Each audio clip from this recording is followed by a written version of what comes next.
All right, so I'm here today at the Motorgate Garage with Trey, who's with Verdant Power, and we're at the Roosevelt Island Tidal Energy Project.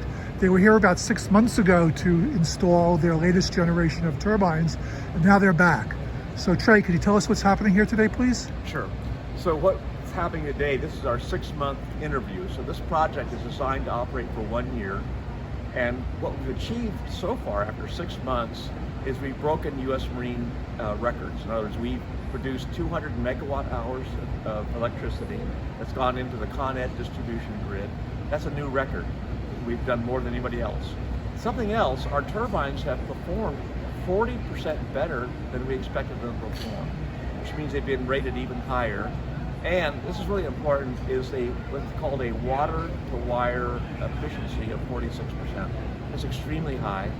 And most importantly, our turbines have been performing on a continuous basis at 99% availability. Now that's a claim that other renewables can't make. But it really goes to the heart of how reliable and predictable water currents are, particularly tides. And so what that could lead to, and we're talking to Con Ed about this, here on Roosevelt Island, is setting up energy storage here so that Con Ed knows exactly when to pull on that energy storage because of the predictability of the tides when that energy storage gets recharged because of the tides. And then also we're talking to the Department of Energy and New York State and Empire State Development about eventually converting this Wright project into a world-class test and demonstration center. And now what that means is not only continuing to advance our technology, improving upon the technologies, but then coupling up our technology with electrolyzers for producing green hydrogen for the fuel cell here on Roosevelt Island or elsewhere, electric vehicle charging stations here in the Motorgate, covering the Motorgate with solar panels, so we have solar power and Tidal working together to power Roosevelt Island. All of this could be an example of how hybrid systems and integrated energy systems can work for the world, and we're showcasing it in front of the United Nations so that Roosevelt Island becomes a showcase project for the entire world. All of that could lead to jobs here in New York City as exporting this and what we do for building more projects like this throughout the state of New York. How does this affect climate change? Well, so the beauty of, so think of this, what we have is new renewable energy. So for every gigawatt, for every 1,000 megawatts we put in, we'll create 1,000 full-time jobs. But in terms of climate, it means we're offsetting the burning of 5.7 million tons of coal every year, which means we're reducing 5.6 million tons of carbon dioxide into the atmosphere. Mm-hmm. So for all of those, for not only the United States, but for all those countries signed up for the Paris Accord to lower emissions, we have a contribution to make to those countries in helping them lower emissions with our technology. It's happening for the first time, and where it's happening is here in Roosevelt Island in New York City. Right.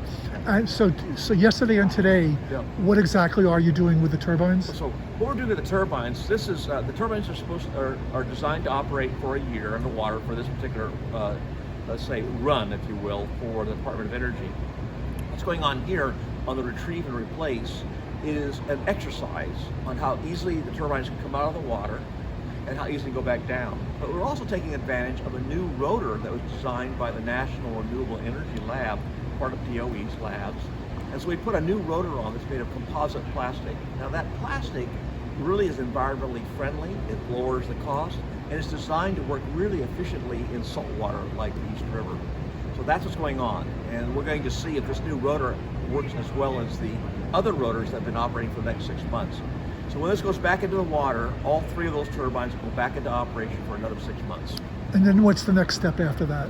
So here's what's going to happen. So we're going to show, something else is going to happen as another first, besides being the first tidal energy project in the world to be grid connected here. What we're going to be doing next is scaling up. We're going to increase the size of these rotors to 11 to 12 meter diameters in size for our first commercial project, which will actually be in the UK, not the United States. Now the reason we're doing that is because the United Kingdom has subsidiary costs.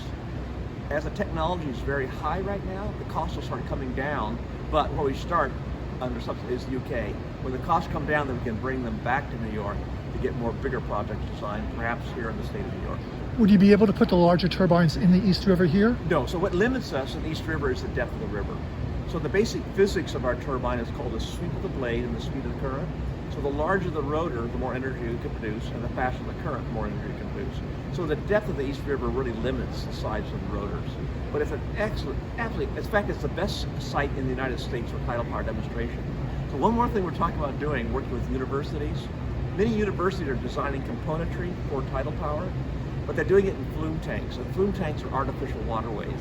So we're talking to the Department of Energy about bringing systems together to have them all integrated for full scale, like we're doing here in the East River.